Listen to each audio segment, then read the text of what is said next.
Hello and welcome to the video Why Predictive Model by Boston Decision. You are the manager or the CFO of an organization whom has just been requested by its board of directors to construct a revenue projection for the upcoming 4 weeks. You have historic information related to revenue on a weekly basis. Using the historic information, you construct a scatter plot. Then add a best fit trend line through that scatter plot and extrapolate forward to see what the revenue will be for the upcoming 4 weeks. Using that extrapolation from the trend line, you fill in the blanks and see that over the upcoming 4 weeks, your revenue is poised to increase. You present this finding to the board of directors and they are very satisfied. Unfortunately, organizations are a lot more complex than what may initially meet the eye.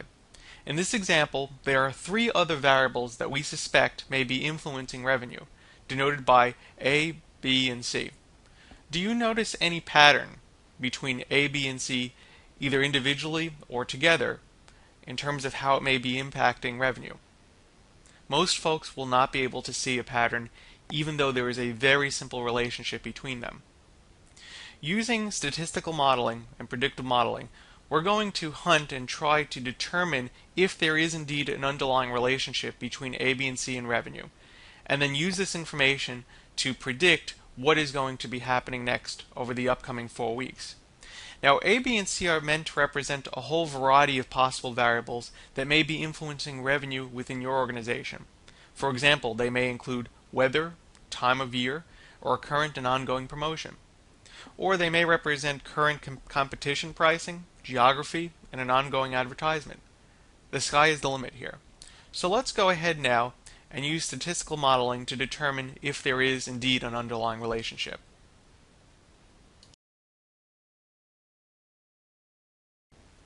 To construct our model, we imported the data from the previous screen into a statistical tool known as Minitab. Now, there is a large variety of statistical tools available in the marketplace today, including but not limited to SAS, which is our organization's favorite, SPSS, Minitab, MATLAB, R, Statistica, Stata, S+, and many others. It's important to learn what the differences are between these different packages when determining the best one for your organization. As a result of its simplicity and the simplicity of this particular example, we decided that Minitab was a good tool to demonstrate the value of a multiple linear regression, which is the technique we're going to apply here. So to develop our multiple linear regression model, we're going to go to Stat, Regression, then click on Regression. We're going to select revenue as our response. That's what we're looking to see if we can predict or find a relationship for. And then A, B, and C are the variables that we think may be related to revenue. So they are our predictors. Now, it's important to note that we are using this particular multiple linear regression model. We're only going to be able to detect a small number of relationships that may exist in the data, and that is they need to be linear relationships. There are other types of more complex relationships that often exist within business data sets, and the multiple linear regression model would not be able to detect them. A good example is when there is a nonlinear pattern that may be occurring behind the scenes. That's when you may want to consider using an alternative technique that is better suited for that particular problem. This is where the guidance of a seasoned business statistician could be very helpful in helping you to squeeze the most information and predictive power out of your business's information. But for now, we're going to just look to see if there are any linear relationships under the covers here that may help us to determine revenue. We're going to select OK.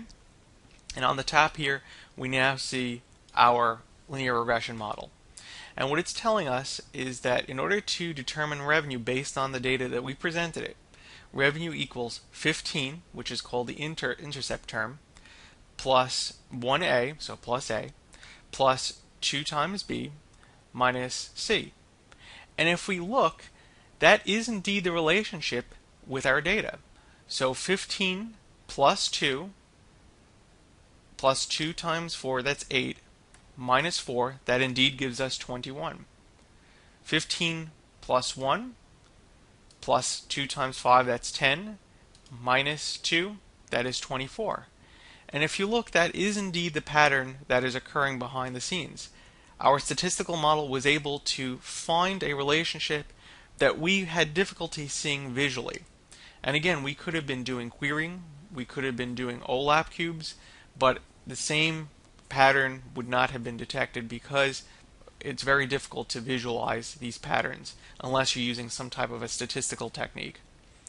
So now, using this information, let's now apply that particular model to our upcoming 4 weeks and decide exactly what is going to be happening next.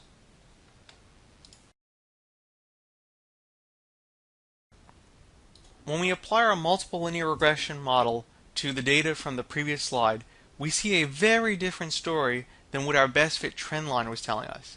And that is, we see that revenue is about to decline and decline substantially. When we do a side-by-side comparison between the two results, the difference becomes even more clear. Whereas the best fit trend line was showing a steady increase, the multivariate model is showing a very rapid decline in revenue over the upcoming 4 weeks. By looking at a plot, we see the difference even more so. Best fit trend line is going up, showing things are going well for our organization. You present that information to the board of directors and they're very happy. No decisions and no changes get made. On the other hand, when we look at the results from the multiple linear regression model that looked at many different variables at one time to determine relationships of revenue, we see a very different story. Whereas initially, indeed, the revenue was projected to increase with the multivariate model, it shows that over the upcoming 4 weeks, something has changed in our environment that will cause our revenue to plummet very quickly. Now, if we presented this finding to our board of directors, the decisions that are likely to be made would be very different. They may include making some type of radical change to our current sales structure, or changing a promotion, or studying our competition. Something needs to be done here because we have a serious problem. So there is a very big difference in how the board of directors will respond when we present one piece of information versus a multivariate model finding. So which one is correct? Which one was able to best identify what was going to happen next? Well, indeed, when we overlay the actual results, we see that the multivariate model was able to very easily, very nicely, and very accurately detect what was going on behind the scenes. Now, this particular relationship that was under the covers is indeed a very simple relationship. And oftentimes in organizations, the patterns that may exist may be a lot more complex than what we have here. And so, of course, performance and model accuracy will vary. But the important aspect to note here is that by looking at a lot of different variables at one time and looking for underlying patterns, we were able to come up with a better finding or better decision as to what was going to happen next, and that is going to have a very large impact on our organization. So some lessons to learn here is that the past may not resemble the future. Oftentimes there are patterns and relationships that are hidden under the covers that are very difficult to visualize. Predictive modeling is a method that may be used to determine these underlying relationships and search for them. And in this particular case, those findings may have indeed saved an entire company from insolvency. A, B, and C are meant to be examples in this case. They're examples of variables that exist in your organization. And there are hundreds, if not thousands, of possible variables that may be floating around within your given company. The most important thing to note, though, is that each organization should start simply. You should identify what are areas where predictive modeling may be able to help us in the short term, and then develop a strategic plan for how to expand that in the long term. From all of us here at Boston Decision, we thank you very much for your time.